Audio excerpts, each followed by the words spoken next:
Good morning friends. आज अपना नया टॉपिक है ई लर्निंग, डिजिटल एजुकेशन या एजुकेशन टेक्नोलॉजी। तीनों एक ही चीज़ है। तो ई लर्निंग क्या है अपन समझते हैं। The education in which student get schooling education और अदर टाइप और टेक्निकल और नॉन टेक्निकल दोनों ही एजुकेशन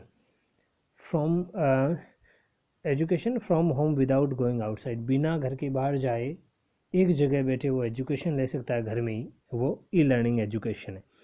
अब कोविड-19 pandemic resulted in the rise of e learning. ये कोविड-19 था, इसकी वजह से ये ज़्यादा सामने आया ई लर्निंग। पहले इतना नहीं था, लेकिन ये पेंडेमिक की वजह से राइज हुआ। आगे देखो प्लस पॉइंट क्या है इसके। प्रोज का मतलब फ़ायदे, कॉन्स का मतलब नुकसान। तो प्रोज देखो, ड्यू टू बिग पेंडेमिक कोविड-19 student are not able to attend school colleges this situation they don't stop learning. यानी कोई बड़ी बीमारी है, समस्या है, इसकी वजह से लोग बाहर नहीं जा सकते स्टूडेंट्स, तो वो घर बैठे ही इन चीज़ों का फ़ायदा उठा सकते हैं और अपनी लर्निंग को बिना स्टॉप किए निरंतर आगे बढ़ सकते हैं। If you student who are unable to attend the school colleges due to lack of facilities, the e-learning is born for them। जैसे सपोज करो, मैं आपको उदाहरण दूँ, जैसे उत्कर्ष कोचिंग है जोधपुर वाली, तो उसका जो आप ख़रीदना चाहते हैं कोर्स और आप इतने पैसे भी नहीं है, फैसिलिटी नहीं है, पूरी फैमिली है, ठीक है, ऑफलाइन जाके आप तैयारी नहीं कर सकते मान लो, क्योंकि वहाँ 25-30 हज़ार का खर्चा है और प्लस वहाँ रहने का रेंट का खर्चा है। तो आप यहाँ घर बैठे उनके ऐप से कोर्स खरीद सकते हैं और तैयारी कर सकते हैं, वो भी सस्ते दामों पर। तो ये एक अच्छा फ़ायदा है। E learning gives flexibility, even if we miss any class we can listen to other. Suppose करो ई लर्निंग में क्लास लिया अपने कोर्स और एक क्लास ली और फिर अपन सपोज करो उस क्लास में से कुछ याद नहीं रहा, तो वापस से जाकर रिवाइज कर सकते हैं उस क्लास को। ऑफलाइन में तो क्लास होगी तो फिर दोबारा सर को पूछना ही पड़ेगा पर्सनली। बाकी उस क्लास में आप अगर टॉपिक छूट गया या फिर आपको कोई पॉइंट समझ नहीं आया तो वापस जाके क्लास को दोबारा चेक कर सकते हैं। Student can repeat the lesson many times if they don't understand the concept. यानी वही बात है, स्टूडेंट को कंसेप्ट क्लियर नहीं हुआ तो बार बार रिपीट करके उस चीज़ को समझ सकते हैं। Through E learning teachers can explain concept of using animation so the student can get understood easily. यानी ऑनलाइन तरीके से पढ़ाने वाला जो टीचर है वो क्या करेगा, एनिमेशन, यानी जैसे ग्लोब की बात है तो ग्लोब दिखा देगा, ग्लोब का डायग्राम दिखा देगा, ठीक है। इस तरीके से बच्चे को पूरा कंसेप्ट क्लियर हो जाएगा और अच्छी तरीके से अंडरस्टूड कर लेगा। E learning cost lower than offline. अब ये मैंने अभी बात कही है कि ऑफलाइन की फ़ीस ज़्यादा होती है और ई लर्निंग थोड़ा सा सस्ता पड़ता है। ये अपने बार बार कई उदाहरण देखे हैं और आप अभी भी एग्जाम्पल देख सकते हैं, ऐप से कोर्स खरीद के देख सकते हैं और एक ऑफलाइन उसी कोचिंग में जाके देख सकते हैं, दोनों में बड़ा डिफरेंस है। चैलेंज क्या आएगा, classroom student will not only learn the subject but also interact with other student and make friend, totally deprivation of the opportunity. ये चैलेंज क्या आएगी ई लर्निंग के दौरान, अभी आई है भी। कोविड-19 की जो पेंडेमिक बीमारी थी उस वक्त सरकार ने ऑनलाइन क्लासेस शुरू की, चाहे प्राइवेट इंस्टीट्यूशन हो चाहे गवर्नमेंट इंस्टीट्यूशन हो, लेकिन उनके सामने दिक्कत आई क्या कि बच्चे क्लासरूम में अपने बच्चों से, दूसरे बच्चों से आपस में इंटरेक्ट हो रहे हैं, बातें कर रहे हैं, ठीक है, पढ़ाई पे ध्यान नहीं दे रहे हैं।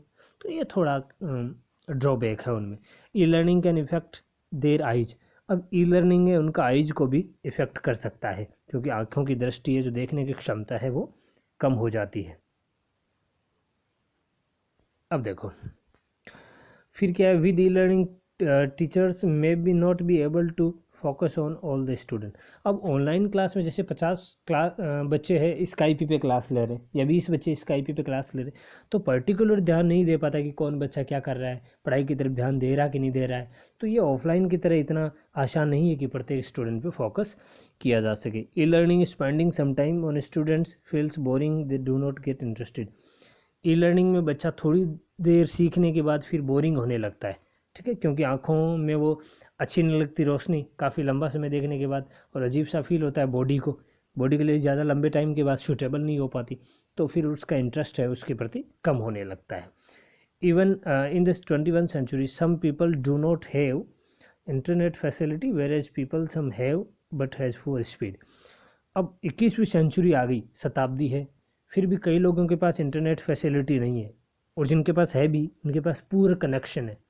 रूरल एरिया में, वहाँ बैकवर्ड एरिया में, वहाँ इतना अच्छा नेटवर्क नहीं रह पाता, जिनसे उनकी क्लासेस मिस हो जाती है। तो ये भी है बड़ी दिक्कत है। E learning may not create as much as seriousness as classroom learning.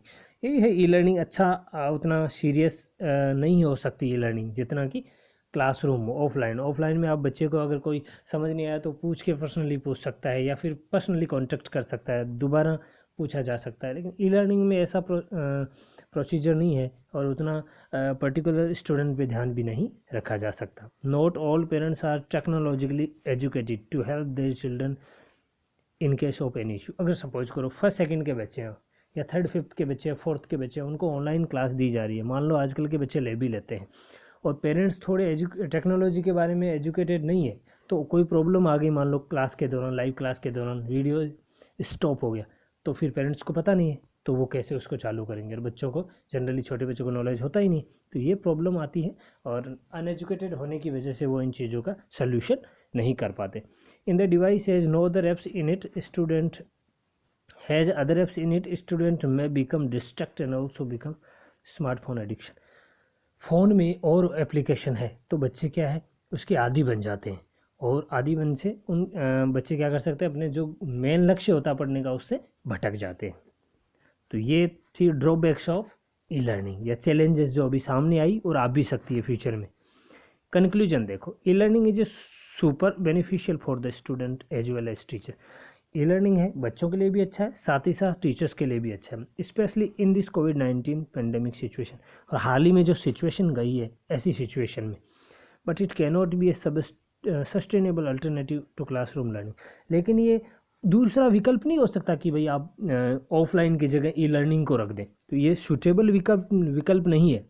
It can only be as a part of supplement. ये केवल एक पूरक हो सकता है कि भाई जो ऑफलाइन का प्रोसीजर नहीं चल रहा हो, किसी वजह से क्लासेस नहीं हो रही हो, तो उनकी जगह रखा जा सकता है थोड़े समय के लिए पूरक के रूप में। ऐसा नहीं कि उनका बिल्कुल ही उनका एक अल्टरनेटिव ऑप्शन या दूसरा ऑप्शन हो सकता है। Moreover internet access should be available to all so that the student can utilise the opportunity. अगर सरकार ऐसा चाहती भी है ई लर्निंग शुरू करें, तो पहले सबसे पहले नेटवर्क प्रॉब्लम ख़त्म करनी चाहिए हर जगह, ठीक है। नेट का एक्सेस होना चाहिए हर जगह, ताकि सारे स्टूडेंट अच्छी तरीके से नॉलेज ले सकें। तो ये था अपना टॉपिक ई लर्निंग, इसके बेनिफिट्स प्रोज किए, अपने कॉन्स भी किए, कंक्लूजन भी किया। कैसी लगी क्लास, वीडियो को लाइक और शेयर करें। अगली क्लास में फिर मिलते हैं, तब तक के लिए धन्यवाद।